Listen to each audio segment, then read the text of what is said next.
दो किताबां दे खालिक ने, कासा चशम और प्यार भुलेखा। और पंजाबी और उर्दू की बड़ी नैशनल लैवल की तंजीम साहिबान की हैड करते हैं, उन्होंने उन्होंने सदर और बानी ने, और उन्होंने रिकॉर्ड के उत्ते बहुत सारे बड़े बड़े प्रोग्राम, बहुत बड़े बड़े प्रोग्राम ने, तो बड़े बड़े शायरां नूं उन्होंने मुतारफ कराया जिन्हां दे विच मैं भी हाँ। मेरे बड़े वीर अदब दा सोहना ते निगा वीर जनाब राजा अतीक अनवर साहब जी, जनाब भरपूर तालियां। तुसीं कासा चशम की गल की है, तो एक शेर जिहड़ा रहमानी साहब का नाम के कासा ए चश्म भरने आया हूँ, कासा ए चश्म भरने आया हूँ, तेरा दीदार करने आया हूँ। नाल सैफ भट्टी साहब बैठे ने, दो शेर सैफ भट्टी नां दे कि जी करदा ए तेरा मत्था चुम्मा, जी करदा ए तेरा मत्था चुम्मा, नाल तेरे मैं दुनिया घुमा, मेरे सावें बैठा रह तू, मेरे सावें बैठा रह तू, प्यार दियां पै जान तुमा। असगर रहमानी साहब नाल मेरा काफ़ी सालों तो तलक है, सलाम दुआ है। इफ्तिखार साहब सामने हसदे पे, तो दिलशाद साहब बड़े सोहने लगते हैं पे, तो असगर रहमानी साहब नाल बड़ा ही पुराना गूढ़ा तलक है, मिलते रहने। अगे भट्टी साहब ने कहा कि इन्हों के चेहरे से हर वक्त निम्मा निम्मा हादसा रहिंदा है। जदों भी इन्होंने मिले हाँ, एक बड़ी दिल फरेब दिलकश महबूबाना मुस्कुराहट इन्होंने चेहरे पर होंदी है। तो अगर असी पंजाबी की गल करिए, असी पंजाब की गल करिए, तो सैफ भट्टी तो असगर रहमानी साढ़े गुजरां का मान ने, पूरे पंजाब की शान है। जिथे पंजाबी की गल होंदी है, पंजाब की गल होंदी है, सैफ भट्टी तो असगर रहमानी जिहड़े ने इन्हां दा वड्डा नाम है। अगर गल की जान साहब बैठे ने सदारत कर रहे हैं, उर्दू अदब का बड़ा नाम है, लेकिन पंजाबी सदारत कर रहे हैं। जान साहब पंजाबी किताब भी लिखी है शाला खैर, तो भी किताब जी काफ़ी वह माशाअल्लाह एक नाम होया सी है। असगर साहब वास्ते मैं काफ़ी गल्लां लिखनियां सी, किताब मेरे तक पहुँच नहीं सकी है। भी मैं इंशाअल्लाह किताब फड़ के लभ के किधरों उस पर कोई मजमून भी लिखांगा। तो हुण कुछ थोड़े जे शेर, क्योंकि मुशायरा शुरू है। साडे कोल विचारियां गल्लां, असगर साहब साडे कोल विचारियां गल्लां, तेरियां सजना भारियां गल्लां, साडे कोल विचारियां गल्लां, तेरियां सजना भारियां गल्लां, मिठियां मिठियां बुलियां दस खां, मिठियां मिठियां बुलियां दस खां, करन भला क्यों भारियां गल्लां। मैं तैनू की गल सुनावां, मैं तैनू की गल सुनावां, जा तेरे तो वारियां गल्लां, मैं तैनू की गल सुनावां, जा तेरे तू वारियां गल्लां, मैनू गल नहीं करनी आंदी, मैनू गल नहीं करनी आंदी, दे हां यार उधारियां गल्लां।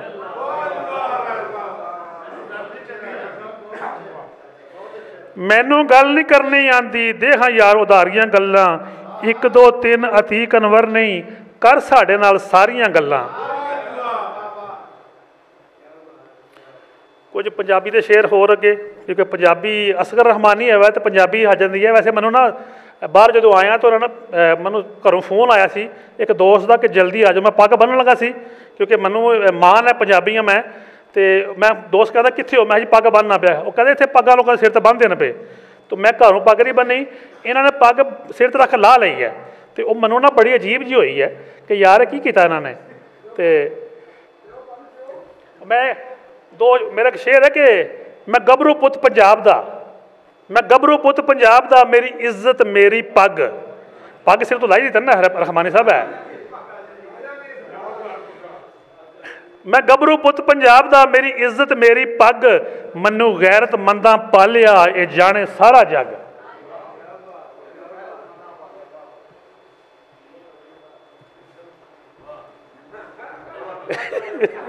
पग तो ला लेना।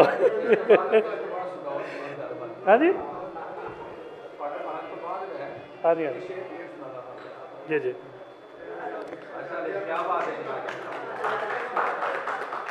बहुत मेहरबानी। असी गबरू पुत पंजाब दे, साडी शेरां वर्गी जान। अगली लाइन तुसीं सुनाओगे। पिछों हुक्म आया कि शेर दोबारा पढ़ दो। इफ्तिखार साहब बैठे ने सामने, बड़े प्यारे मेरे भाई ने कि मैं गबरू पुत पंजाब दा, मैं गभरू पुत पंजाब दा, मेरी इज्जत मेरी पग, मैनू गैरतमंदा पालिया ये जाने सारा जग। पंजाबी दे वाला कुछ होर, जुगनू फुल गुलाब ओ सजना, जुगनू फुल गुलाब ओ सजना, तक सोना पंजाब ओ सजना। असर रहमान तक ये देखिए तो पंजाब नजर आता है। जुगनू फुल गुलाब ओ सजना, तक सोना पंजाब ओ सजना। अचन चेते ओ हसी ते, अचन चेते ओ हसी ते, महक पिया महताब ओ सजना। ऐसे लई लोकी वैरी होए, वक्सन मेरे ख्वाब ओ सजना। बूटे प्यार अमन दे लाइए, बूटे प्यार अमन दे लाइए, प्यार अमन नायाब ओ सजना। बाज पंजाब दे रूह ना लगे, दिल रहिंदा बेताब ओ सजना। सैफ साहब सुनियो शेर, दो सैफ ने। हाय पंजाब नूं लीकां ला के, हाय पंजाब नूं लीकां ला के, कंगले बने नवाब ओ सजना। ते कई बोली नूं वेच रहे ने, कई बोली नूं वेच रहे ने, लिख लिख कूड़ नसाब ओ सजना। छड्डी नहीं पंजाब दी बोटी, खा गए वांग कबाब ओ सजना। ते जुल्फ तेरी दे किस्से छेड़ा, जुल्फ तेरी दे किस्से छेड़ा, दिल नूं करां खराब ओ सजना। बहुत शुक्रिया।